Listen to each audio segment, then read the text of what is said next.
Although they don't have moves like Messi, and they can't bend it like Beckham, these synthetic strikers are helping researchers at Google DeepMind to rewrite some of the rules of robotics. In this work, we've been studying robot soccer. That's not really an end in itself, although obviously robot soccer is really fun.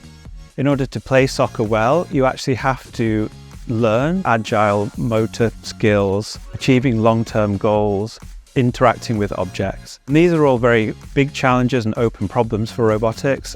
And robot soccer is just a really fun way for us to investigate those.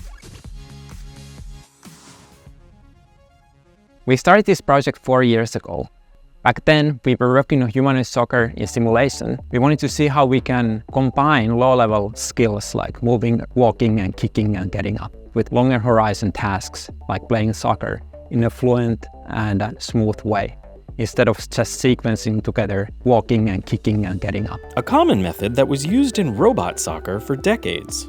So we focus more on AI to learn skills. So previously we've trained simulated humanoids to play soccer purely in simulation, but the robot learned by imitating human behavior. But in order to bring these robots out into the real world, the DeepMind team decided to have them learn movement and soccer almost entirely on their own. The exception being the getting up skill. That's just a very simple practical thing, but once you're on the floor, the obvious thing to do is get up from the ground. But otherwise, the robots had to learn how to walk, run, turn, kick, and eventually try to win a one-on-one soccer match step by step, using a technique called deep reinforcement learning. That basically means just as humans learn by making mistakes and gradually improving, deep reinforcement learning also learns effectively by trial and error. And just like humans, the simulated robots were motivated by a reward in the form of a digital score.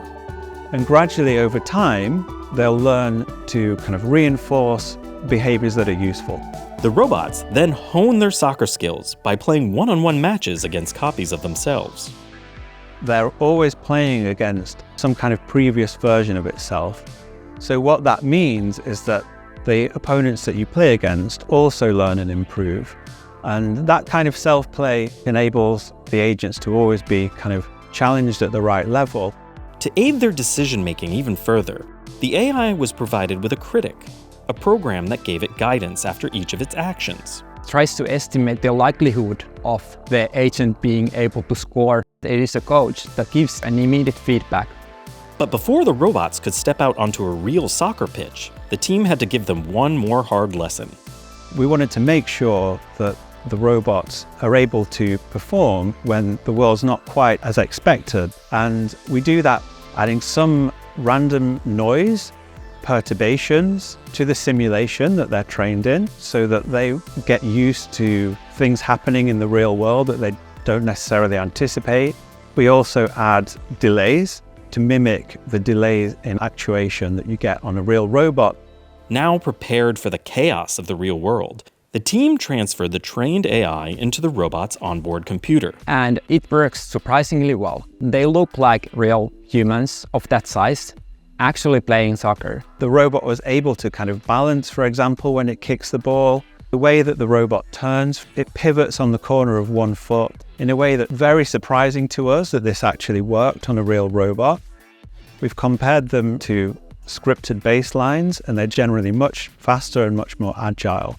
We actually see defensive tactics emerge, so quick, short steps as it approaches an opponent that's got possession of the ball, rather than, say, for example, taking very long strides when it's chasing down a loose ball. When it knows that it cannot reach the ball before the opponent, it's better just to stand between the ball and the goal, and it learns that all by itself. As delighted as they were with their results, the team is eager to keep improving the system. So the motion capture system provides the locations of the ball and the opponent and the goal to the agent. If we want to take these robots to real environments, the robots need to rely only on their internal sensors, including the camera. And so an important piece of future work would be to use onboard vision. But in the meantime, the team believes that providing an artificial intelligence with real-world learning could be a game changer, and not just for soccer. Our final goal is to build general-purpose robots to act in real world with humans to be helpful in many kind of tasks. What we show really is that deep reinforcement learning can achieve a lot with this simple hardware and actually get very naturalistic, very agile behaviors that you just would have a real hard time actually coding.